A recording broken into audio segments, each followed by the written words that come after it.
Hello everyone. तो कैसे हैं आप लोग? उम्मीद करता हूँ अच्छे ही होंगे, घर पे होंगे, सेफ होंगे। तो मैं आपका फिज़िक्स टीचर अल्ताफ़ हुसैन और एक बार फिर से आपका स्वागत करता हूँ ग्रेविट क्लासेस में। तो आज हम लोग बेसिकली क्लास 10th की इलेक्ट्रिसिटी पढ़ने के लिए यहाँ पे इकट्ठा हुए हैं। और क्लास 10th की इलेक्ट्रिसिटी का हमारा इससे पहले 2 लेक्चर हो चुके हैं शायद, और उसमें हम लोगों ने पढ़ लिया है इलेक्ट्रिक चार्जेस पढ़ लिया, हमने इलेक्ट्रिक करंट पढ़ लिया, हमने ओम्स लॉ पढ़ लिया, और हमने रेजिस्टेंस की डेफिनेशन और रेजिस्टेंस किन किन की जो चीज़ों पे डिपेंड करता है वो हमने पढ़ लिया है। The factors on which resistance of a conductor depends, ये हमने पढ़ लिया है। तो आज का हमारा टॉपिक होगा रेजिस्टिविटी। ठीक है, चलिए तो बिना विलंब किए जल्दी से एकदम फटाफट रेजिस्टिविटी स्टार्ट कर देते हैं।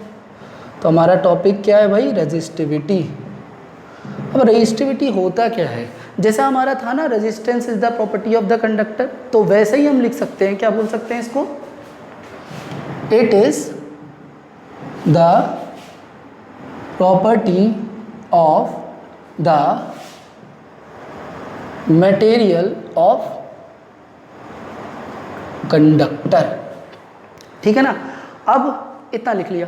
अब रेजिस्टिविटी को हम एक न्यूमेरिकल डेफिनेशन भी होता है, लेकिन उससे पहले रेजिस्टिविटी का फॉर्मूला क्या होता है, मतलब फॉर्मूला डेफिनेशन होता है, लेकिन उसका फॉर्मूला कैसे निकलेगा रेजिस्टिविटी का। ठीक है, हम लोगों ने रेजिस्टेंस पढ़ा था ना कि किस पे डिपेंड करता है, याद होगा। वी नो दैट, ऐसे लिख लेते हैं, now comma we know that क्या होता है, हमने पढ़ा है आर डायरेक्टली प्रोपोर्शनल टू क्या होता है, L.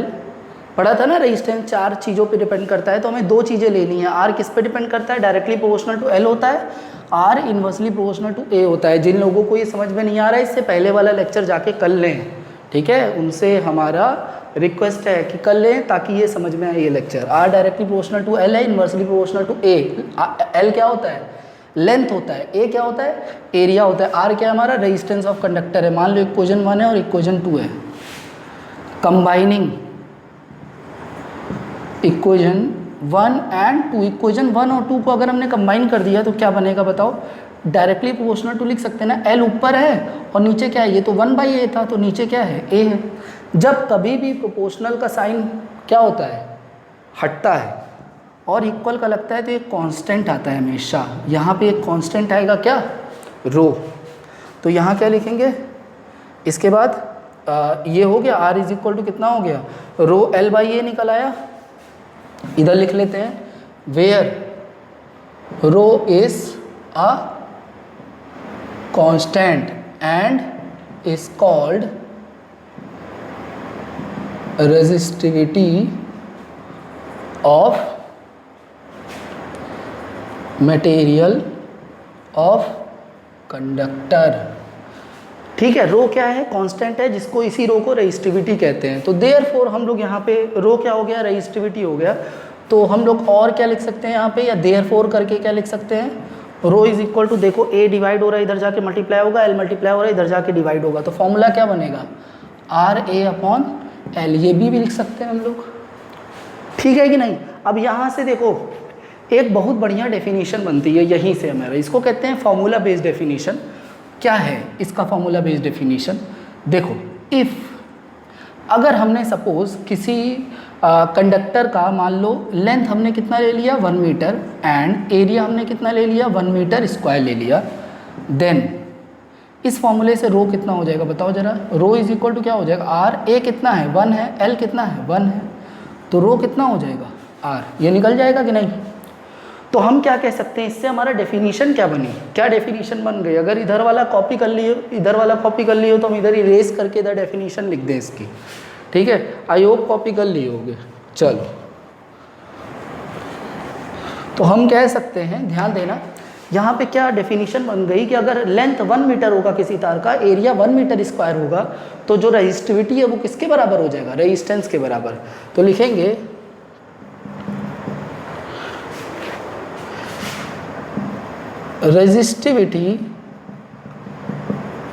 resistivity is equal to the resistance offered by a conductor of length 1 metre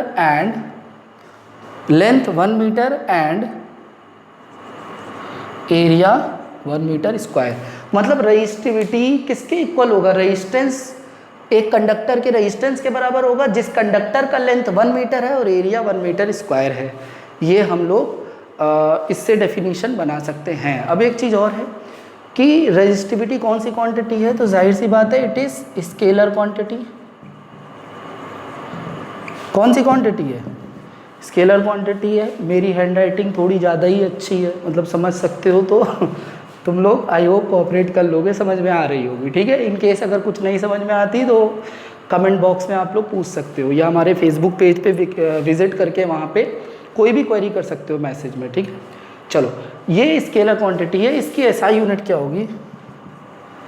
SI unit of resistivity इस कितना होगा, जरा यहाँ से निकालते हैं। देखो, ये निकाल सकते हैं रेजिस्टिविटी की। आर की कितनी होती है, हमने पढ़ा है ओम होती है। एरिया की कितनी होती है? Metre square. और लेंथ की कितनी होती है? मीटर। जरा देखो 1 मीटर कट गया तो बेसिकली ये क्या आ रहा है? ओम मीटर आ रहा है कि नहीं? तो इस हम लिख सकते हैं ओम मीटर, और सिंबल कैसे हो जाएगा? ओम का ये, मीटर का एम। तो ये यहाँ तक तो बहुत सिंपल है। यहाँ पे रेजिस्टिविटी ठीक है, यहाँ तक तो आई होप समझ में आ रहा होगा, क्लियर होगा यहाँ तक। चलो, इसके बाद हम लोग अब हमने ऐसा यूनिट पढ़ ली है और ये जान लिया है कि ये स्केलर क्वांटिटी है। रेजिस्टिविटी को हम लोग इससे डिनोट करते हैं, इसको कहते हैं रो। क्या कहते हैं? रो, ठीक है। ठीक है, यहाँ पे तुम लोग समझ गए कि इसका क्या है ऐसा यूनिट। यहाँ पे हमने निकाला ओम मीटर, ठीक है। अब देखते हैं रेजिस्टिविटी हमारा किसी कंडक्टर का या मटेरियल ऑफ कंडक्टर का किस पे डिपेंड करता है। रेजिस्टेंस 4 चीज़ों पे करता था, जैसा हमने पीछे पढ़ा है।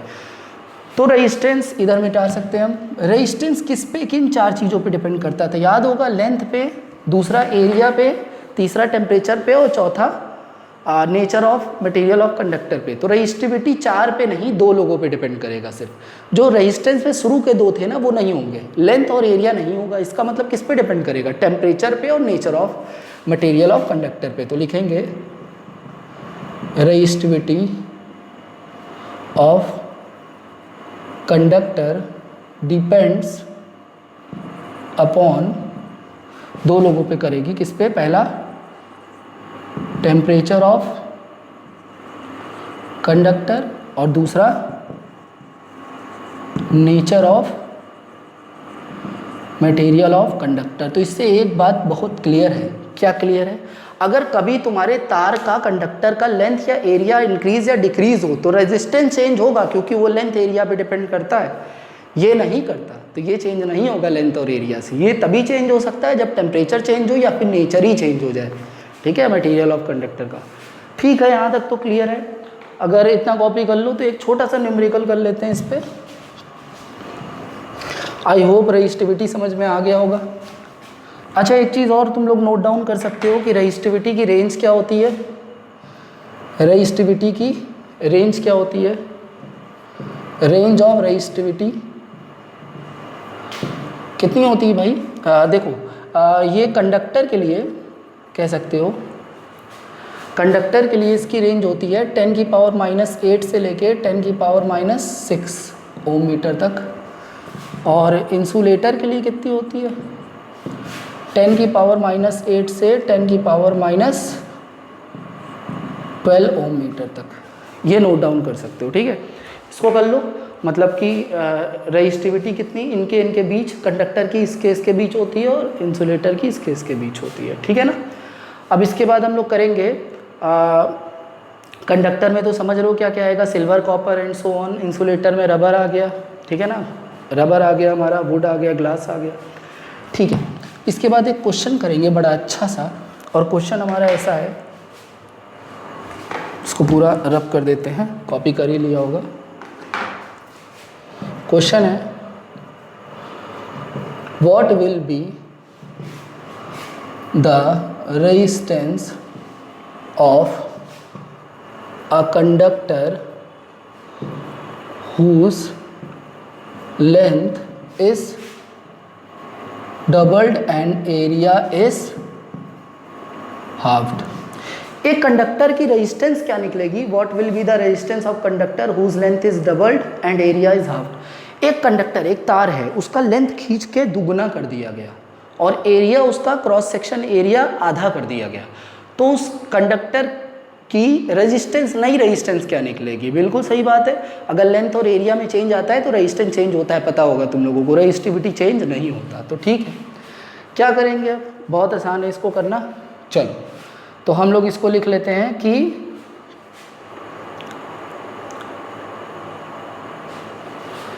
चलो यहाँ पे सॉल्यूशन में कर लेते हैं। लेट, एक काम करते हैं, R1 पहले मान लो रेजिस्टेंस क्या था, R था, पहले लेंथ क्या था, L था, और पहले एरिया कितना था, A था। बाद में आगे देखो क्या हुआ, रेजिस्टेंस बाद में क्या हुआ, यही तो निकालना है कि रेजिस्टेंस पे क्या प्रभाव पड़ा, क्या इफेक्ट पड़ा। लेंथ क्या हो गया, लेंथ डबल हो गया, मतलब पहले L रहा होगा, अगर ये माना गया है तो अभी कितना हो जाएगा 2L। अच्छा पहले एरिया अगर A था तो अभी हाफ हुआ है ना, तो कितना हो जाएगा, हाफ A या फिर A/2, हाफ A या A/2 दोनों एक ही बात है। तो अब हम लोग क्या निकाल लेंगे, फॉर्मूला हमें पता है, R इज इक्वल टू कितना होता है, ρL/A होता है। तो वी नो दैट ये फॉर्मूला पता है ना, R is equal to ρL/A, याद होगा, अभी तो करा है, कैसे नहीं याद होगा, कोई मूर्ख होगा उसी को नहीं याद होगा। ठीक है, तो अब एक काम करते हैं, देयरफॉर यहाँ पे हम क्या कर लेते हैं, R2/R1 डायरेक्ट निकाल लेते हैं। ठीक है, R2 कितना होगा, तुम कहोगे ρL/A होता है ना, तो ρ2 L2/A2, और R1 कितना होगा, ρ1 L1/A1। यहाँ तक तो क्लियर है। एक बात बताओ, ρ2 और ρ1 लेंथ और एरिया चेंज हुआ है ना, क्या रेजिस्टिविटी ρ2 ρ1 चेंज हो जाएगी क्या, नहीं, रेजिस्टिविटी चेंज नहीं होगी। तो यहाँ लिखेंगे सिंस ρ1 बराबर ρ2, क्योंकि लेंथ और एरिया चेंज करने से रेजिस्टिविटी चेंज नहीं होती, ये दोनों इक्वल होगी तो कट जाएगी, शहीद हो जाएगी ये दोनों। ठीक है, अब सबकी वैल्यू रख दो यहाँ पे, R2/R1 कितना हो गया भाई, L2 कितना है, L2 है 2L, A2 कितना है, A2 है A/2। ठीक है, नीचे देखो, फिर इसके नीचे क्या है, L1 कितना है L, और A1 कितना है A। यहाँ देख रहे हो, सबसे नीचे वाला कहाँ जाएगा, सबसे ऊपर, और ये कहाँ जाएगा, यहाँ जाएगा। अगर ये हो गया हो तो इधर वाला मिटा दें, रब कर दें। चलो इधर कर लेते हैं, मतलब R2/R1 हमारा कितना आ रहा है फाइनली, A सबसे ऊपर चला गया तो 2L इंटू A आ गया, और इधर कितना बचा, A/2 इंटू कितना आ गया, L आ गया। ठीक है, देखो A से A शहीद हो गया, L से L शहीद हो गया। ठीक है, और 2, ये देखो 2 बचा है ना, ये 2 कहाँ जाएगा, एकदम ऊपर, तो R2/R1 कितना हो जाएगा, 4 हो जाएगा। इसका मतलब R2 बोल सकते हैं, R1 उधर मल्टीप्लाई हो जाएगा, 4R1 ये आ गया। तो हम यहाँ पे लिख सकते हैं, अगर इतना कॉपी हो गया हो तो हम यहाँ पे लिख सकते हैं, therefore resistance of conductor becomes, कितना हो गया, बिकम्स व्हाट, 4 टाइम्स, 4 गुना हो गया ना, पहले R1 था, अभी देखो कितना हो गया, 4 टाइम्स ऑफ R1। इसका मतलब अगर लेंथ डबल की गई, एरिया हाफ की गई, तो रेजिस्टेंस पहले जो R1 थी उसकी कितनी टाइम्स हो जाएगी, 4 टाइम्स। क्लियर है कि नहीं, आई होप क्लियर होगा। तो आज हमारा ये रेजिस्टिविटी ख़त्म हो गया, तो इतना आप लोग कर लो, इस पर कुछ क्वेश्चंस प्रैक्टिस कर लो, और फिर हम लोग अगली क्लास में नए टॉपिक के साथ मिलते हैं। तब तक के लिए have a nice day, take care.